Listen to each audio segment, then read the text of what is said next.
Mes chers amis Vendrois, je suis très heureux d'inaugurer cette première version de vœux virtuels qui me donne l'occasion de communiquer avec vous par la vidéo.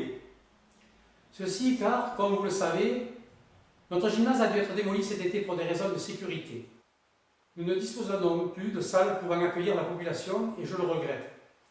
Sachez que, dès que nos finances nous le permettront, mon équipe et moi-même mettrons tout en œuvre pour doter Vendre d'une salle digne de ce nom. En attendant, c'est la première fois que je m'exprime officiellement auprès de l'ensemble de la population après une année particulièrement difficile. En effet, l'année 2015 a été placée sous le double signe des attentats perpétrés par des fascistes de l'islam et la montée du Front National aux élections régionales. Les attentats dont notre peuple a été victime en janvier et en novembre nous ont tous profondément touchés. C'est ici notre démocratie qui est visée par des tueurs aveugles dont les cibles sont tout à la fois chrétiennes, athées ou musulmanes. Nos pensées vont évidemment aux familles endeuillées et aux blessés dont nous aurions pu faire partie. En frappant au nom de l'islam, ces illuminés font émerger une autre idéologie de haine. Je veux parler du Front National qui profite de l'abstention record et de l'incapacité des autres partis à donner des solutions autres que celles que propose le parti d'extrême droite. Un parti qui, confronté à la réalité, n'est pas moins menteur que les autres, car il se dit, par exemple, contre le cumul des mandats, mais le pratique allègrement. Confronté aux vicissitudes de la vie publique et du pouvoir, il se révèle à son tour sous son vrai visage, comme en témoignent les affaires judiciaires qui touchent ses chefs, et ceux qui croient voter pour le changement seront désagréablement surpris. Bien sûr, la dernière guerre est loin de nous. Vichy, c'est-à-dire l'extrême droite au pouvoir, on a oublié. Ne sommes-nous pas réputés pour avoir la mémoire courte? Par chance, les Espagnols, les Grecs et les Portugais, eux, n'ont pas oublié la dictature et ils ont fait un autre choix. Souvenons-nous de l'Espagne de Franco, de ses frontières fermées et de ces hordes de pauvres qui se déversaient sur nos communes pour essayer de nourrir leurs enfants. Fermer nos frontières est synonyme de pauvreté accentuée, de risque de guerre civile, de fuite des capitaux et de désespoir pour les plus démunis. Ne comptez pas sur moi pour souhaiter ça à nos enfants et à nos petits-enfants. Mais encore, faut-il que la gauche sache se doter de dirigeants crédibles. Aujourd'hui, notre gouvernement ne souhaite plus augmenter les impôts pour des raisons purement électoralistes. Il a donc laissé ce soin aux collectivités locales en diminuant la dotation permettant de financer les services délaissés par l'État, comme par exemple l'étude des permis de construire, la sécurité publique, l'entretien et la surveillance des plages et le développement économique. La responsabilité du maire s'en est trouvée accrue, tout comme les charges de fonctionnement des communes. Rien ne peut plus nous étonner venant d'un président qui se dit l'ennemi de la finance. On comprend ici la désespérance et le message des 50% d'électeurs qui se sont abstenus lors des dernières élections. N'empêche, après 4 années sans augmenter nos impôts, nous avons dû demander au Vendrois de faire un effort. Limité, certes, mais contraire à nos projets. Je voudrais donc remercier le groupe des élus majoritaires du conseil municipal qui a pris cette décision dans une période particulièrement tourmentée. Ainsi, concrètement, le vote du budget primitif 2015 a été marqué par une baisse significative de la dotation globale de fonctionnement octroyée par l'État de l'ordre de 75 000 €. Afin de ne pas compromettre les investissements déjà programmés et de compenser cette perte, nous avons été obligés de procéder à une légère hausse de notre fiscalité directe. Concernant la taxe de séjour, la ligne de trésorerie de 600 000 € n'a pu être remboursée en 2015, car le contentieux avec l'association des campings aménagés de Vendre n'est pas encore terminé. Parallèlement, le problème de la FUA, le jardin de Sérignan, semble se régler. Rappelons que la FUA devait à la commune plus de 1 500 000 €. À ce jour, la FUA reste nous devoir 762 500 € sur cette dette. L'association a néanmoins participé aux travaux du réservoir d'eau potable du bord de mer et à la reprise des réseaux d'assainissement rendus nécessaires pour son installation. Ceci conformément à ses engagements. Pour ce qui concerne l'année 2015, comme vous allez le constater, celle-ci a été riche en réalisations pour notre commune et ses habitants. Concernant la jeunesse, La crèche La Ribambelle, le centre aéré Les Sablières et nos accueils pendant les vacances fonctionnent à plein régime, grâce à des animateurs diplômés et motivés. Les retours des parents et des enfants sont très positifs.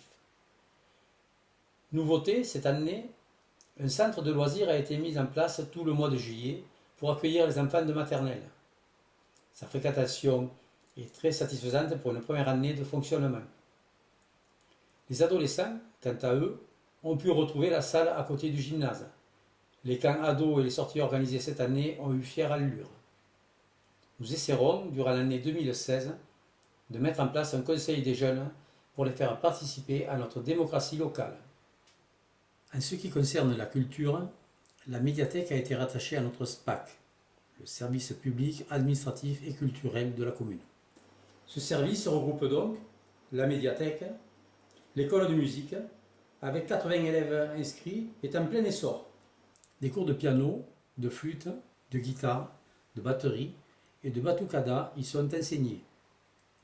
Depuis l'année dernière, des cours de chant individuels de musique actuelle sont aussi prodigués à l'école, qui développe entre autres des partenariats avec le collège, la crèche et la maison de retraite. Le SPAC regroupe aussi toutes les actions liées à la culture. Des tarifs préférentiels pour les vins de droit sont mis en place à la Cigalière et à Sortie Ouest. N'hésitez pas d'ailleurs à vous renseigner en mairie. À ce jour, le SPAC est aussi chargé d'étudier la transformation future du gymnase en salle polyvalente. Concernant les travaux, au village, la salle des sports Jean Brutus a été inaugurée et accueille désormais les clubs de judo et de musculation. La réfection de la façade de la mairie est également terminée et l'isolation des bureaux est en cours. Le CIVOM d'Anserune a financé la reprise du réseau d'eau potable de la rue de l'Égalité, qui constitue les premiers pas à la mise en scène unique du village. Notre littoral a, quant à lui, été le théâtre de gros investissements. La construction du château d'eau en bord de mer à l'entrée des Sablières, avec doublement du réseau de distribution, pour sécuriser l'alimentation en eau potable des campings et permettre celle de la FUA, des jardins de Sérignan. La reprise du réseau d'assainissement. La rénovation de la voirie du chemin des Montilles et sa sécurisation. Puisque nous en sommes à parler de l'eau et de l'assainissement, le contrat avec notre fermier, la Lyonnaise des Eaux Suez, a été reconduit après d'âpres négociations. Des conditions avantageuses ont été obtenues pour les vins de droit, notamment grâce à la mise en place de la télé-relève. Le château de la Vidal va accueillir un village cheval et devrait ainsi créer quelques emplois sur notre commune. Deux projets importants ont parallèlement pris du retard, indépendamment de notre volonté. Tout d'abord, l'implantation d'une moyenne surface casino, le permis de construire ayant été attaqué. Ensuite, la réalisation de la résidence senior, dont le permis vient à peine d'être délivré au profit du groupe Les Seigneuriales. Rappelons que ce groupe doit participer au financement des aménagements de la rue du Stade, passé et à venir, ainsi qu'à l'agrandissement du parking des écoles. Le cadre de vie des vins de droit n'a pas été oublié. Les comités de quartier ont encore été, cette année, un lieu privilégié de discussion et d'échange. Comme d'habitude, nos concitoyens y ont été force de proposition. Des efforts ont en particulier été apportés au niveau de la zone d'activité des Vignes Grandes, avec une nouvelle numérotation des adresses de ses résidents et la mise en place de panneaux signalant les professionnels. Un nouveau règlement pour le ramassage des déchets verts et des encombrants a vu le jour sur l'ensemble du territoire communal. Je vous invite à le consulter sur le site internet de la mairie. L'Olivier devant la pharmacie a été déplacé pour organiser très prochainement le stationnement par l'instauration d'une zone bleue au corps de ville. Le giratoire du collège, quant à lui, devrait être aménagé en 2016. Des plantations d'oliviers ont été faites par nos services à l'entrée du village. En bord de mer, le fleurissement de l'avenue de la Méditerranée a aussi été réalisé. Enfin, notre modeste marché dominical se pérennise grâce à l'implication de quelques professionnels et de nous tous qui prenons plaisir à nous retrouver sur nos promenades. Nous aimons également nous retrouver lors des animations proposées et orchestrées de main de maître par l'ensemble de nos associations. L'Office municipal des sports, des loisirs et de la culture se réunit très souvent, preuve de ce dynamisme. L'année 2015 a été marquée par les 30 ans de la feria, la naissance de la nocturne du Chichoulet, les premiers pas d'une véritable fête de la musique, la seconde fête des vendanges. Ces animations ont beaucoup plu et devraient donc être reconduites en 2016. Évidemment, les autres festivités, comme la fête de la mer, la fête du livre ou la fête de la transhumance, qui va fêter ses 10 ans en 2016, seront maintenues sur notre calendrier.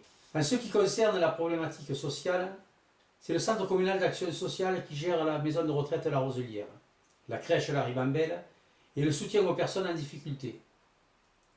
En 2015, outre le portage des repas et les ateliers mémoire, 2 nouvelles actions ont vu le jour.